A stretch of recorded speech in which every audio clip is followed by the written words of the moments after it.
Café Bíblico. A Bíblia como fonte de inspiração para o conhecimento e o crescimento pessoal.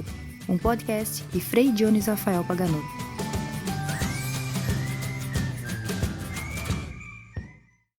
Bem-vindos a esse episódio do podcast Café Bíblico, que a cada semana partilha um café e uma reflexão bíblica sobre algum interessante ponto de vista da vasta cultura da Sagrada Escritura, para colaborar assim no conhecimento e no nosso crescimento pessoal.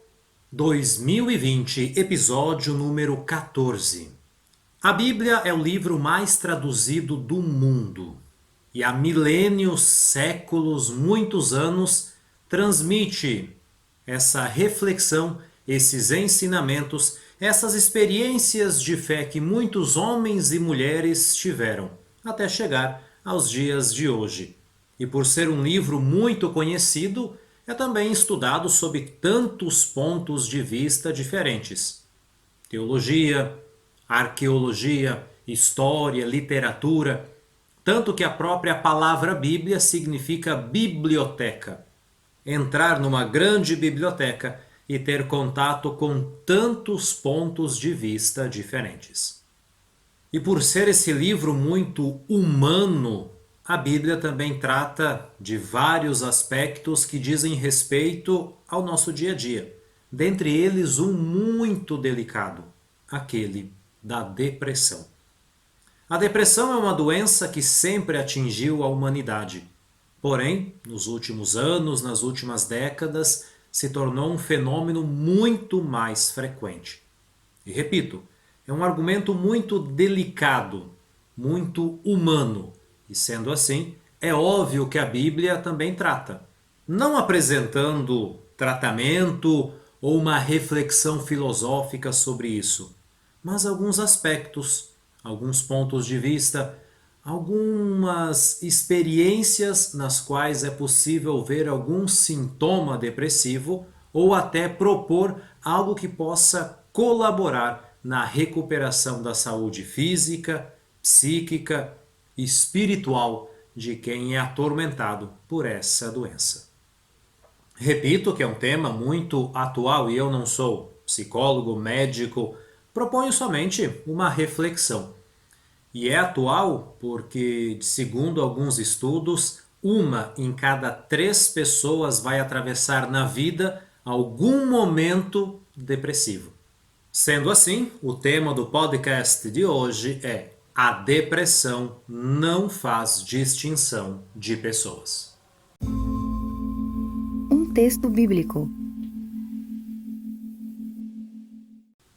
O texto bíblico que eu proponho para nossa reflexão é o capítulo 12 do Evangelho, segundo Lucas.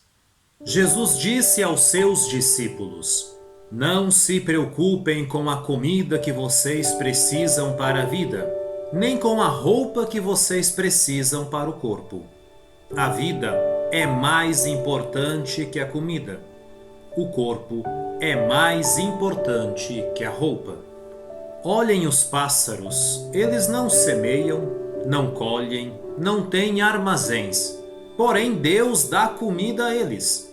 Essas preocupações vão conseguir prolongar a duração da vida de vocês? Se vocês não conseguem mudar as coisas mais simples, por que se preocupar tanto? Olhem as flores do campo, elas não trabalham, não fazem roupas para si mesmas. Porém, nem mesmo Salomão se vestiu tão bem como uma delas.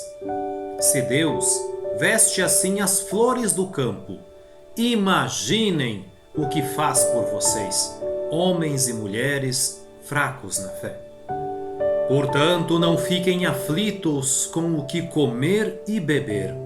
O Pai Celestial sabe de tudo o que vocês precisam. Pelo contrário, coloquem o reino de Deus em primeiro lugar e o restante vai ser acrescentado. Meu pequeno rebanho, não tenha medo, porque o Pai vai conceder o reino. Um café ajuda a refletir. Jesus chama a atenção dos seus discípulos para a preocupação. Antes de tudo, a preocupação é algo positivo, porque indica que a pessoa quer se preparar em relação àquilo que há de vir. Porém, a preocupação é também negativa, porque manifesta o excesso de programação, querer determinar tudo aquilo que vai acontecer. E para isso, Jesus cita 2 exemplos.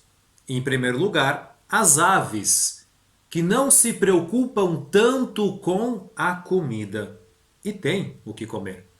Em segundo lugar, as flores do campo, que não se preocupam tanto com o trabalho ou com a roupa, mas têm algo que lhes caracteriza.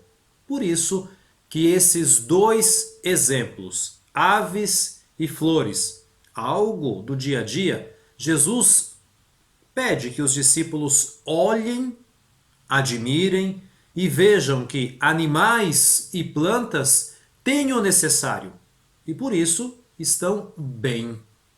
A preocupação deles existe, porém aquilo que distingue é o nível dessa preocupação. Aquilo que Jesus propõe, portanto, é que o excesso acaba tirando o foco. O excesso acaba produzindo efeitos negativos. O excesso tira a paz, tira a vontade, tira um pouco tudo. E nesse caso, aquilo que é secundário parece ser primordial. E aquilo que realmente é primordial, que tem muita importância, acaba ficando em segundo lugar. É uma inversão. Por isso que a aflição, a preocupação, a falta de paz são elementos que no dia a dia nós talvez nem percebamos e podem estar colaborando para um esvaziamento, para alguma coisa que nós nem sabemos ou não percebemos que está acontecendo e que lá na frente pode terminar numa depressão. A depressão é realmente uma doença muito complexa. Dizem que é a doença da alma, porque afeta tanto o corpo como a mente. E é muito difícil de percebê-la através de exames clínicos. Porém, nos últimos anos, obviamente, a medicina evoluiu muito através de acompanhamentos, terapias, medicações e também exames. E os sintomas físicos e emocionais da depressão acabam afetando toda a vida da pessoa. A família, os relacionamentos, o trabalho, as perspectivas. Essa doença é realmente enigmática, difícil e ela pode atingir qualquer pessoa. Tanto que aquilo que trazia inicialmente prazer, felicidade, perde o sabor, perde aquele estímulo. A depressão afeta todo o nosso ser. As causas da doença são, infelizmente, desconhecidas. Alguma dificuldade, algum problema neurológico, psíquico, são várias causas que podem influenciar, mas cada caso é um caso, por isso que ninguém está livre. Tanto que recentemente veio à tona muitos casos de pessoas conhecidas, famosas, sacerdotes, artistas, empresários, que colocaram ao público essa grande luta depressiva. E a lista de sintomas é longa. Tanto sintomas emocionais, como, por exemplo, tristeza, falta de interesse, ansiedade, preocupação, aflição, um pouco de tudo aquilo que eu falei. E tudo isso pode ter também recaídas físicas, dores pelo corpo, perda de peso, falta de apetite, aquele equilíbrio corpo, alma e espírito, que eu já falei num outro podcast, praticamente não tem mais. Além de tudo isso, também tem a questão do preconceito. O ser humano acha que o problema sempre vai acontecer com o outro. Ou quando eu percebo que é comigo, aquela questão, o que os outros vão pensar? ou até achar é bobagem, não é tudo isso. Então, além de todo aquele mal que a doença provoca, tem também a questão do preconceito, que pode fazer até muito mais mal do que a própria depressão. A partir do momento que a pessoa reconhece e procura uma ajuda especializada, aqui pode-se iniciar a cura, sabendo que a remissão, essa melhora completa da depressão, não vai acontecer do dia para a noite. Esse fenômeno, essa doença que afeta corpo e mente, é algo que tem que ser muito trabalhado. Por isso que é importante a oração, a reflexão, a família, os amigos, a medicação, a ajuda especializada é o todo que vai colaborar na cura. Nós não somos máquinas. Recaídas podem acontecer, mas nesse caso, se a pessoa tem essa capacidade de entender que talvez a preocupação, a aflição, como Jesus coloca, podem ter sido um dos gatilhos que levaram à depressão, nesse caso, a pessoa vai estar um pouco mais preparada para evitar que isso aconteça novamente. Por isso que o discurso de Jesus de colocar em primeiro lugar o reino de Deus, nós podemos lê-lo de uma outra forma. Colocar em primeiro lugar, colocar a nossa energia, o nosso foco naquilo que realmente tem importância. Saber que a preocupação é positiva, mas também pode ser negativa. Pode levar à aflição, à perda da paz, pode ser um gatilho para a depressão.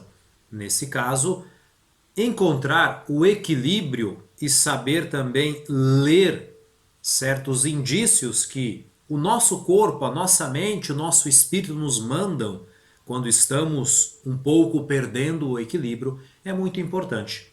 Confiar nos outros, pedir ajuda, não se considerar super forte ou inatingível. Por isso que Jesus diz aos seus discípulos no final daquele discurso: pequeno rebanho, não tenham medo. Estou aqui com vocês. Fazer um caminho juntos, porque ninguém está livre da depressão. Considerações finais. Concluo assim essa simples reflexão, compartilhando um café, lembrando que a preocupação excessiva com a comida, a roupa, como Jesus coloca a questão do corpo, da mente, são fatores positivos até um certo ponto. Porque a partir do momento que aquilo se torna o foco primordial, arriscamos de inverter aquilo que realmente é primordial daquilo que é secundário na nossa vida.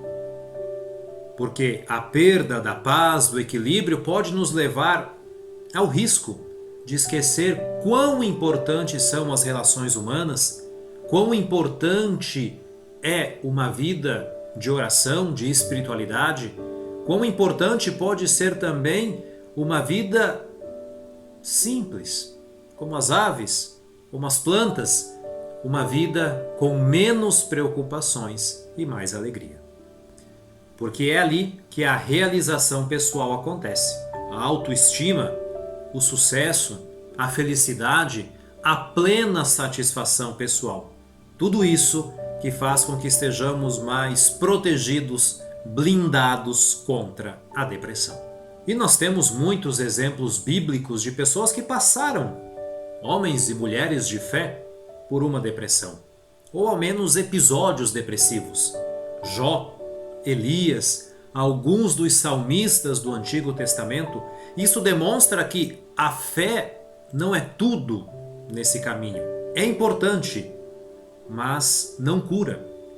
Então aquelas pessoas que dizem que a depressão é a falta de Deus, não dá para compartilhar uma ideia como essa. Aquilo que Jesus nos propõe é evitar situações excessivas.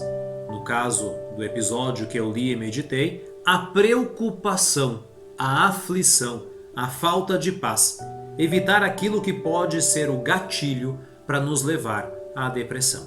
Que estejamos assim sempre em contato conosco mesmos, com a família, com os amigos, com pessoas de bem ao nosso redor, fazendo aquilo que nos satisfaz e assim o equilíbrio mantém, porque a depressão, infelizmente, pode chegar justamente naquele momento de desequilíbrio e aquilo que já era frágil pode desmoronar.